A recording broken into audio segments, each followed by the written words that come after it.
Welcome back to another episode of Coronavirus with What They Aren't Telling You. I am Melissa Floyd, your host, and we are coming back for a second episode with Minnesota State Senator and Dr. Scott Jensen, who was one of the first people who really spoke out against this narrative, especially with death certificate recording from the CDC. And he was on Fox News. He was on some different news stations as well. And we talked about a lot of this stuff with coronavirus on the Vaccine Conversation with Dr. Bob Sears. And I really like this guy so much. And so I asked him to come on this podcast and let's talk about the unpopular opinion. In this case, we're talking about coronavirus. And so today we're going to continue with the second part of that interview with Dr. Scott Jensen. It feels definitely like this is all part of a news cycle. Specifically, I found it really interesting that public health officials across the nation actually officially came out, and said they do not believe the mass protesting in the numbers of the thousands was in any way a potential risk for COVID spread or transmission. They just wanted people to know it was unlikely that there would be any transmission. Now, this is after 4 months of our entire world and societies being shut down, schools being shut down, people not able to work, and highly, highly critical of people that were doing rallies to reopen the economy, because those were the grandma killers. These were the words that they used, because those kind of people were selfish, irresponsible. They don't care about their neighbors. They're going to spread COVID. And we're talking about people in the hundreds, by the way, compared to multiple thousands. And yet public health officials came out on the record to say, no, these protests are not going to be any risk of spreading COVID. We're like 2 weeks ago, you just said you can't even, go outside without a mask if you're, walking your dog. I mean, this kind of like contradictory information and the different messages the media is giving, it's really hard to think it's based on something consistent, something, foundational with any kind of data-based or evidence-based background. Yeah, I agree with you, Melissa. I do. It's troubling, and it's very, very difficult to speak to America. I think we're seeing some lockdown fatigue. I think we're seeing the American public moving remarkably close to a legitimate consideration of civil unrest or civil disobedience in terms of what would their next step be if there were another lockdown. Are people going to be as willing to, okay, well, if this is what we have to do? I think that policymakers have to be very, very careful. And are you getting that impression where you are, that people are getting to that point where they're kind of frustrated with this? Absolutely. I think especially there were two things that happened in Minnesota that I think people have really targeted. One was more than a month ago, the Wisconsin Supreme Court said the governor had exceeded his constitutional authority and they threw out his peacetime powers. And so there was naturally restaurants, everything opened up in one fell swoop. There was no turning a dial or easing into it incrementally. So the thought was, wow, what's going to happen 10 to 20 days from now? Well, nothing happened. Fact of the matter is, Wisconsin, with more people in it than Minnesota has, they've got a greater population, they've got less disease, less deaths. The other thing that happened in Minnesota, we obviously had, incredible upheaval with riots and demonstrations. People standing next to each other, oftentimes screaming and hollering, and certainly not uniformly wearing masks. And in that situation, the question was, oh boy, are we going to get another peak or another spike in 10 to 15 days? And we didn't. So now, if you try to go back and tell the common man, the common woman in Minnesota, listen, we got to do this because this will happen otherwise. And we're seeing articles from Norway that did do a lockdown, and they're saying, you know what, we didn't need to do it. And you got Sweden coming out saying, you keep watching our numbers, we're going to be just fine. Our biggest issue was long-term care facilities and one hotspot in Stockholm. But I think that in Minnesota, I'm absolutely seeing people saying, enough is enough. And that was why I signed on to a lawsuit to sue Governor Walz with some other legislators. And the hearing date is in the middle of July, because on 3 different counts, I feel like there's a problem. One is that in peacetime powers in the Minnesota statute, it doesn't mention public health matters. It talks about natural disasters. And so it's a stretch to say that we should treat a 6-month pandemic, 12-month pandemic, whatever, the same as we would terrible flooding or tornadoes or something like this. So that's one. Another one is Governor Walz has said, well, all the legislature has to do to stop me from having peacetime powers is veto it. But he knows as well as anybody that he's got a stacked deck with a substantial majority in the Democratic House.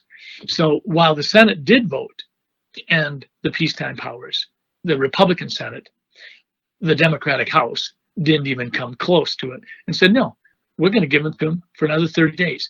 Well, the fact of the matter is our Constitution provides no mechanism for the legislature to have veto power.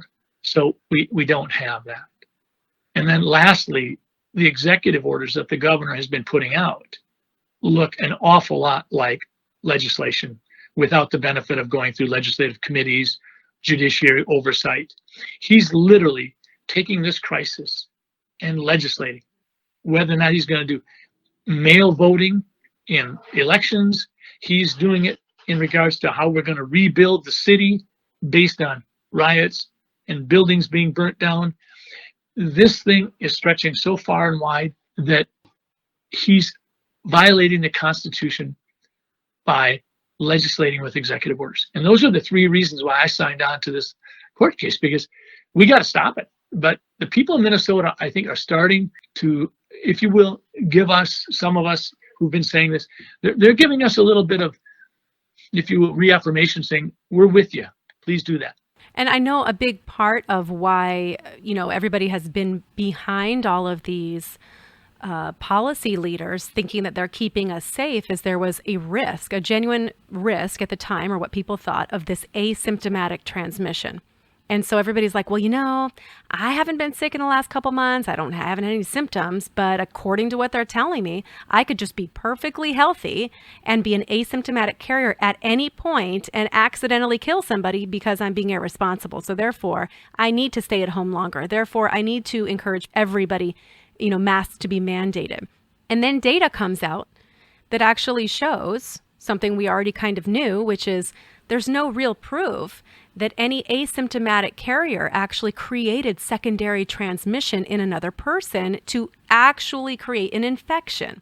Similar to the surface argument. Yeah, you can measure a virus on a surface. Is that the same thing as being able to say that that virus could cause a full-blown infection in another person? No, because that wasn't measured.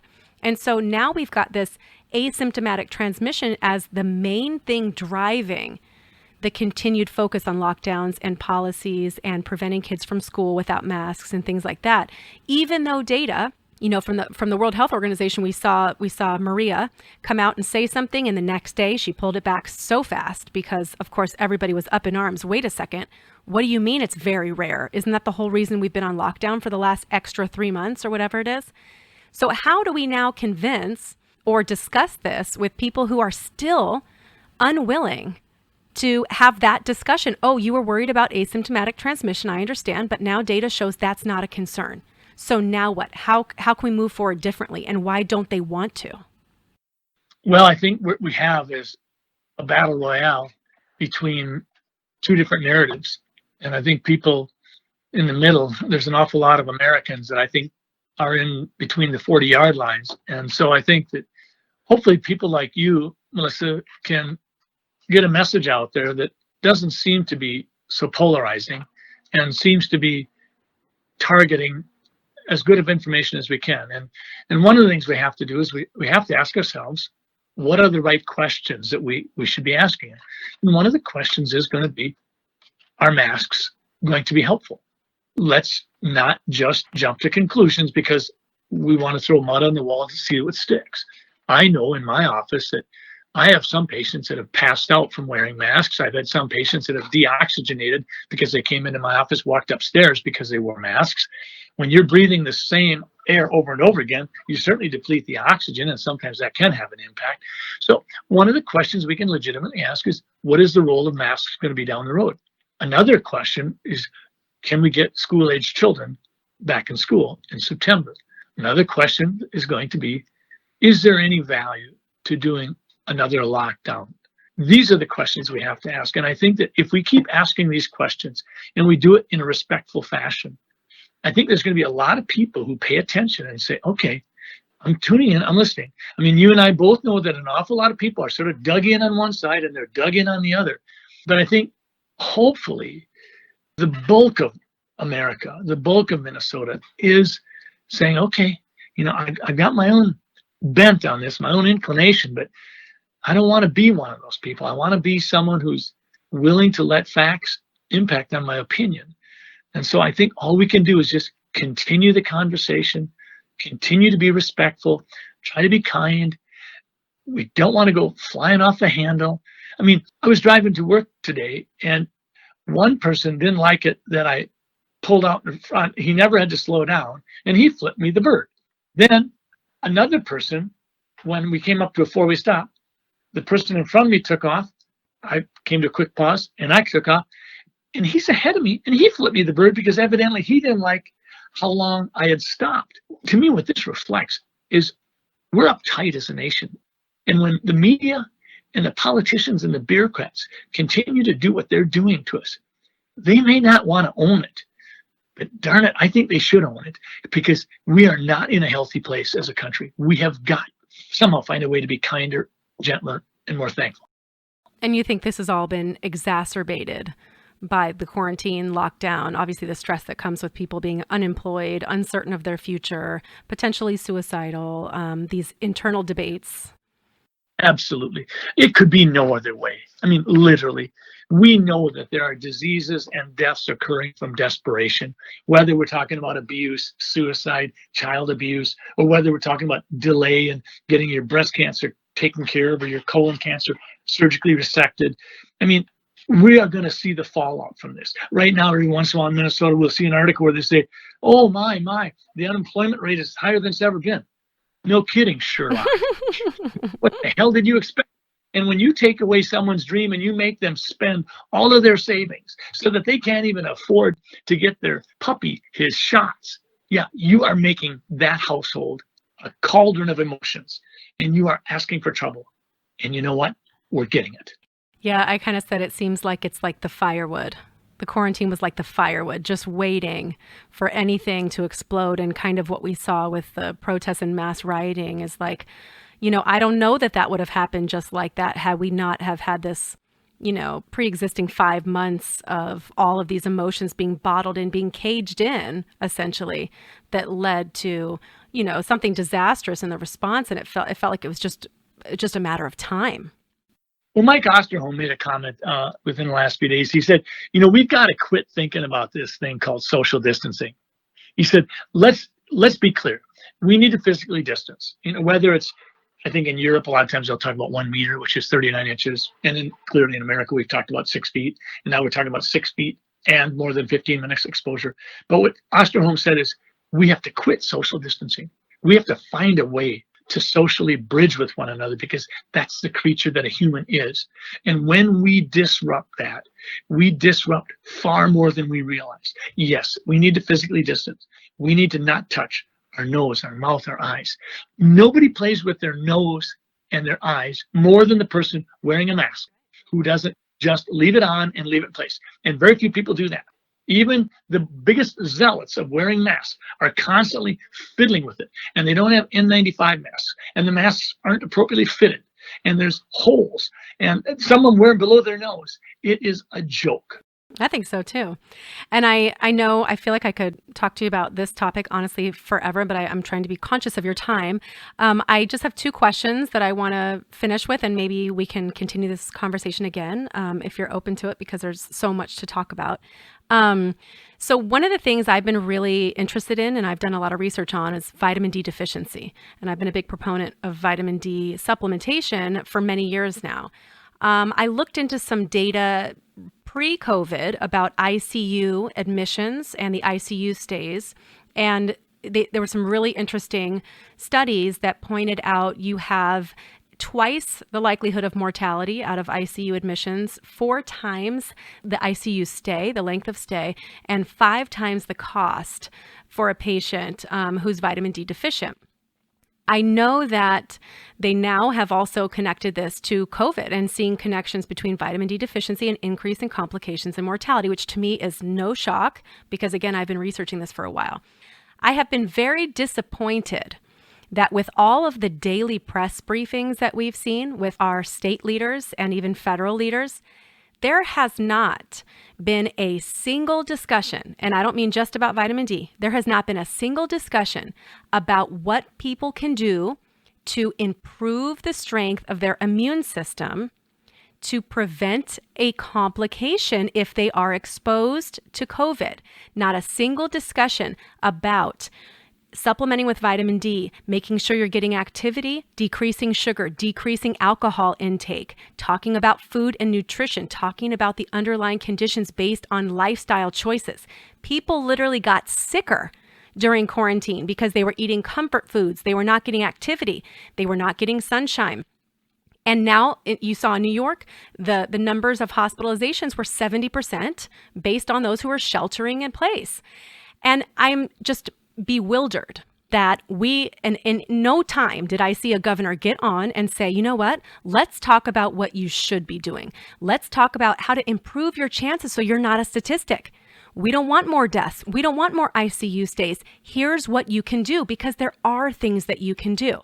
How come our regulatory agencies and our leaders are not actually coaching people about health? If they want to save lives, where has that discussion been in this entire conversation? Well, the skeptic would say that there's no money in it. But I think you make a very good point.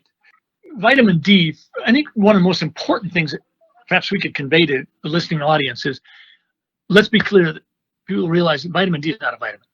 Vitamin D is a pre-hormone. Vitamin D oftentimes is thought to be important to absorb calcium and build strong bones, sort of like Wonder Bread. But the fact of the matter is, vitamin D is a pre-hormone, and as such, it has a profound impact in many ways that we don't even realize. Without our hormones, humans die, no question about it. Hormones drive our immune system, cardiovascular system. That's why vitamin D has value in helping manage diabetes. There's so much we don't know about vitamin D. I did a video, Melissa, about maybe 2 months ago saying, what can you do to make your immune system stronger? And I talked about vitamin D and zinc and staying fit and trying to be peaceful and counting your blessings and walk and reduce your carbohydrates, increase your proteins. There's a lot we can do. Vitamin C has a role potentially. If you're not eating a balanced diet, for heaven's sakes, make certain that you're taking a multivitamin daily, because it's not going to hurt you. But you're right. Nobody's interested in that narrative because, well, typically in America, if you're going to invest your money in the stock market, we seem to want to see our money double in a week. And we take that same attitude in our health. We think, well, if you're asking me to do something in the long haul, like, lose 10 pounds or 20 pounds or start exercising 4 times a week for at least 10 minutes, that's just a little bit over the top, don't you think, Doc? We need to use this COVID-19 as an opportunity for us to pivot, say, you know what, we all can do better. And I think vitamin D is a part of that equation, but there's no driving force to make that happen. And that's why I cynically said a few moments ago, there's no money in it, because you don't have big drug companies making big money on this. And that's part of the problem. I mean, I've just been shocked. I mean, just knowing that the underlying conditions, obesity, hypertension, diabetes, these are things that get worse if you're in quarantine eating Cheetos and drinking sugary sodas and feeling stressed because the media is making you think you're going to die next week. I mean, in order for people to feel better about the risk, they need to feel more confident that their body can experience COVID without complications, right? It's not about getting a positive test. That's not the risk. The risk is that positive turning into complications because your body's not in a good state of health. And health is just not the conversation we're having. The way I look at it is when I hear people that say they want the lockdown to continue, I say, how long are you going to hide from this? Inevitably, you're going to be exposed, whether it's this year, next year. All it takes is one case from some place that comes in and a new outbreak starts. You cannot stay in a cave forever. So knowing that, what could you do to arm yourself to give you the best chances of having a mild case? I think you are spot on. That's exactly the way we want people to think. It's responsible, It encourages people to take on the role of championing their own health. And it is a real comment on our political and public health narrative that's been what's missing. I mean, the whole thing's about saving lives. It's like, yeah, I know there's another layer to this. If you want to educate people, especially people in poor communities who haven't previously had access to that kind of education, this is your chance. Everybody's tuned in to the television.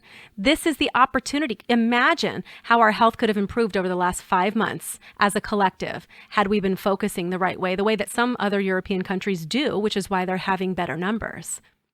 Well, imagine a cohort study being put in place right now where you take 10,000 people that haven't had the disease, that are approximately, maybe have a BMI of about 30, and you such and such pre-existing conditions or not, and you put 10,000 in one arm of the study and another 10,000 in another, and the 10,000 where you're going to intervene, you're going to say, we want you to take 5,000 units of vitamin D every other day, and we want you to exercise at least 15-minute walk every other day, and we want you to get at least 40% of your calories from proteins and no more than 30% of your calories from carbohydrates. And let the other group go ahead and do what you've been doing. And then try to track those 10,000 in each arm as we move through this pandemic over the next 15 months, probably. And let's see if people enhancing their own immune system, taking the lead on making themselves healthier, let's see if that doesn't do something that's real. Because you and I would both advocate for the position that it will make a difference. And it wouldn't be an expensive study. There's no big gravy train payoff for anybody because there's nothing out there that's going to be remdesivir or whatever other drugs we try to put. It's not about a big payoff. It's about trying to get people to do that which they can do. And instead, they're not doing it. They're being paralyzed by fear. And the media seems to think that they're doing this terrific job of getting real information to the public, which I would argue with. Well, and I think that fear is actually taking a physical toll and making people more susceptible to disease, not just COVID, but other disease. Anybody who has really gone into holistic health in any way understands that mind-body connection, and the state of stress that you're living in is not going to be good for the immune system and for the body, so that you are going to be, healthy moving forward. But I'll finish with this. You talked about not really knowing that what you were in for when you came out with your opinions, not being prepared for the backlash, the negative response for some. What was it that made you not want to silence your voice as you moved forward? Why weren't you one of the ones that decided, you know what, this is too much for me. I'd rather just get approval. I'm going to stay silent. I'm going to stay quiet. That's a great question. I don't know that I was actually prepared for you asking that question. I would say for me, I think I have lived, and I'm 65 years old. I have lived a lifetime of skepticism. So it's difficult to deter me from that path. It's not the easiest path by which to live a life, but it's one path and it seems to have worked for me. So I think I'm not someone that's going to back off just because someone's telling me to back off. I think the other thing is that there was this groundswell of people out there saying, gee, Doc, I hadn't quite thought of it that way. I really appreciate it. Would you please keep up the fight and keep letting me know, because I need some help sometimes understanding the science of what's going on. And they're basically telling me, I appreciate your willingness to connect the dots. And I think lastly, I think the hypocrisy really drove me to say that, hell with you.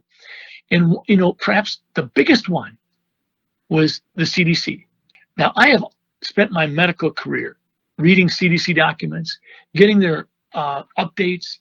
And when they came out and did what they did on death certificates, and then when they came out and commingled their testing data so that we didn't know if someone had been tested for active molecular antigenic PCR test or if they'd been tested for serology, IgG, IgM. They literally commingled their data. There were epidemiologists all around the country saying, what were they thinking? Recently, there was an article about, the CDC really dropped the ball when their initial batch of tests were contaminated. And once they realized that they should have reached out to somewhere where they were doing it right, Germany had a very good test. The CDC didn't. Now, that doesn't mean to say that we should throw the baby out with the bathwater. We need the CDC. But quite honestly, we need the CDC to step up to the plate, quit being so hypocritical, quit being so political. We need our politicians to quit forcing the CDC to be political. And we need this to be a bright, shining beacon of science, like it has been at times, but certainly isn't now. And I think when I was getting attacked because I was attacking the CDC, I thought, nuts to you. Because quite frankly, the CDC brought a lot of this on themselves. And I think Robert Redfield would say that. And I think there's nobody that's going to benefit by rooting for the CDC to fail. We should want the CDC to succeed, but we should want them to stop the mission creep, stop expanding the scope of what they're doing, because a lot of that mission creep is nothing more than a political agenda. They should be science-based. They should remember that they were started in the 1940s as an organization to help us against malaria. Somewhere along the line, they decided to dabble into this and dabble into that and tell us what we should have in our homes, as whether or not we should wear life belts, life jackets, whether we have guns, whether we wear a helmet when we ski or bicycle. I mean, they've gone off the rails. We need them to tuck it in, become the scientific organization they were created to be. But I think those are the three things that really kept me in. It was one, the groundswell of support from the people, the hypocrisy I saw from CDC and things like that, and my natural bent towards being a skeptic. Yeah, I think the conflicts of interest for the CDC is a definite huge concern. And unfortunately, when things get big enough and there's enough money there, it tends to always go that way. The same thing with politicians that we're seeing. And then you're not getting just straight information, objective information. And it's really hard to trust what's coming out at that point. And it's always good to stay objective. Well, I, for one, am very glad that you did not stay silent on this. You were one of the first people that caught my eye that was discussing openly about the same conclusions I was coming to. So I'm happy that you continued. I also, get the same kind of responses where you get people going, thank you for speaking out. Thank you for continuing to educate me. And that's the kind of stuff that keeps you going. And I know a lot of people that follow my page have been big supporters of you. So if you're ever bored and want to keep chatting about this at any time, I would love to do that because I respect you a lot and appreciate your viewpoint. And thank you so much for joining me again for this episode today. Well, thank you, Melissa. And I would be glad to, because quite frankly, the work that we're doing is really important. I don't know what your reach is. I don't always know what my reach is. But I know that when I did a little video for about 3 minutes on what people could do to make their immune system stronger and talked about zinc and vitamin D and things like that, I know that some 10,000 people saw it and they appreciated it. So sometime I'd be glad to do it again. And if you want to sometime do some sort of a split Facebook or whatever, you mention that to me. Yes, let's definitely plan on that maybe within the next couple of weeks. Sounds good. And hopefully we'll have more data. Well, I look forward to the next conversation. Thanks again, Dr. Scott Jensen from Minnesota, the Minnesota State Senator, as well as a physician, family care physician. I appreciate you so much. Thanks again. Thank you. Take care, Melissa.